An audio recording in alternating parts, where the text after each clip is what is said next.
सलाम, नमस्ते, सत श्री अकाल। मैं हूं रजा और आप देख रहे हैं दोस्तों रजाग्राफी। कम वक्त में और आसान जबान में और शॉर्ट में निचोड़ के आपके सामने म्यांमार कांड रखने वाला हूं। बहुत सारे लोग बार बार ये कह रहे थे भैया म्यांमार पे बताइए, म्यांमार पे बोलिए। आज मैं काफ़ी समय बाद पूरी स्टोरी का निचोड़ आपके सामने विद अपडेट रखने वाला हूं बहुत कम वक्त में। तो थोड़ा ध्यान दीजिए और प्यार से आराम से सुनिए। म्यांमार, जी हाँ, म्यांमार का भारत और पाकिस्तान से कोई करीबी रिश्ता नहीं है। हाँ, ये कह सकते हैं कि चीन से बहुत करीबी रिश्ता रहा है। जी हाँ दोस्तों, म्यांमार कौन सा देश है? ये म्यांमार की दुनिया में पहचान तब ज़्यादा हो गई, म्यांमार को पूरी दुनिया ने अच्छी तरह से तभी जान लिया और तब इसको जानना शुरू किया जब 2014 में मुसलमानों का कत्लेआम म्यांमार में हुआ।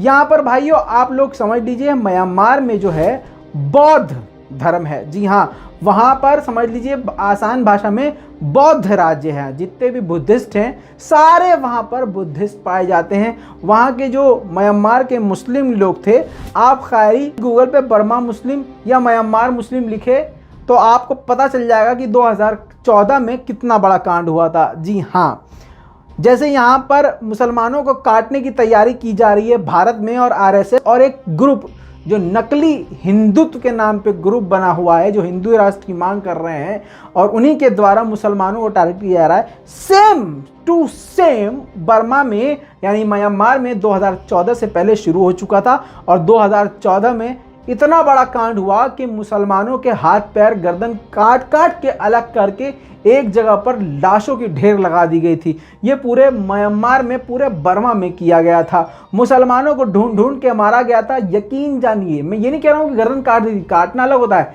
सर काट के अलग, हाथ काट के अलग, टांगे काट के अलग, बीच में से चीर देना, और इसके अलावा मानव अंग तस्करी। जी हाँ, मुसलमानों को मार के उनके अंगों को बेचना।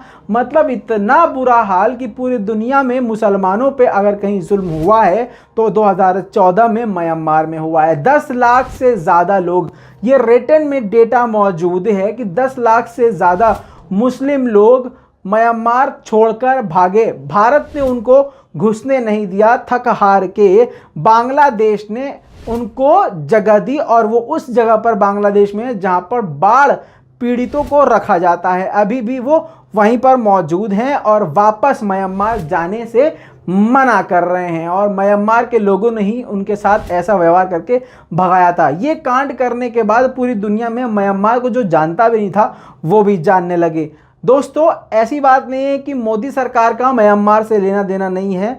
मोदी जी काफ़ी बार म्यांमार की प्रधानमंत्री से मिल चुके हैं। अब ये बड़ी अजीब बात है कि हमारे माननीय मोदी जी जिसको अपना मानते हैं वो कमबख्त बर्बाद हो जाता है।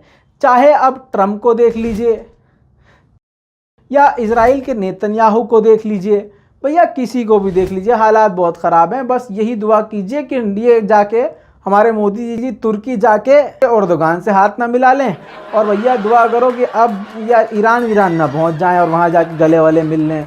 समझ, नमस्ते ईरान या नमस्ते तुर्की कर दें, समझ रहे हो ना। हाँ, तो अब दोस्तों ये जो म्यांमार की प्रधानमंत्री हैं, इन्हीं का वहाँ पर शासन चल रहा था म्यांमार में, जिनका नाम आंग सांग सूकी है। तो समझ लीजिए, बार बार नहीं बोल पाऊंगा, जबान लड़खड़ाएगी।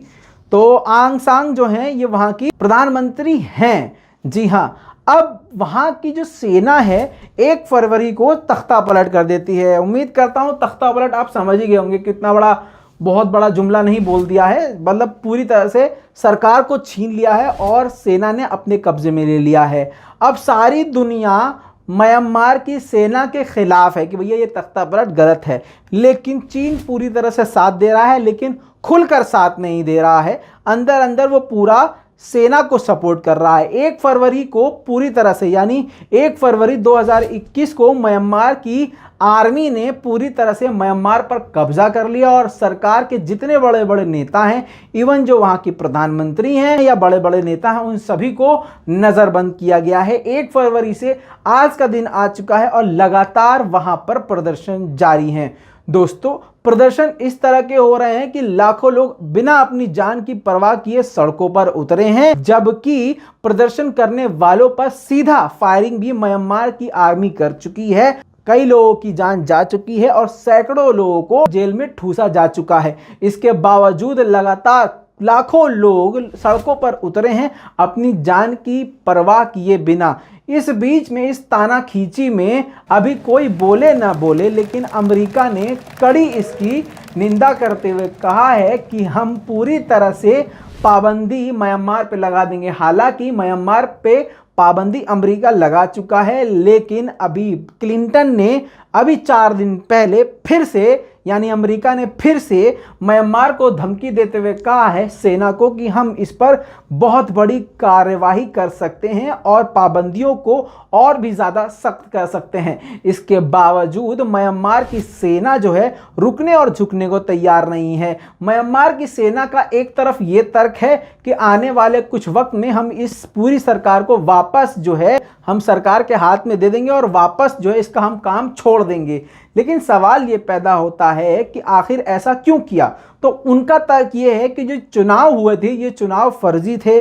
जैसे हम भारत में कहते हैं जो भारत में हो रहा है ईवीएम घोटाला और फर्जी चुनाव कर करके जिस तरह मोदी जी बन गए हैं, वैसे ही जो है वहाँ के लिए कहा जा रहा है सेना के द्वारा कि ये सरकार झूठी मक्कार है और धोखे से इन्होंने अपनी सरकार बनाई है जो कि पूरी तरह से फर्जी है, जिसकी पड़ताल करने के बाद हम सही तरीके से दोबारा चुनाव करवा के दोबारा सरकार बनवा के हम ये सरकार के हाथ में पूरे देश की चाबी सौंप देंगे। दोस्तों बहुत आराम से और बिल्कुल कहानी की तरह आपको पूरा कांड बता दिया है। उम्मीद करता हूं म्यांमार का पूरा कांड आप समझ गए होंगे। आपका इस मैटर पर क्या कहना है नीचे कमेंट में लिखना मत भूलिएगा। लाल बटन दबा के चैनल को सब्सक्राइब जरूर कर लीजिएगा। मैं हूं रजा, आप देख रहे थे रजाग्राफी। जय हिंद।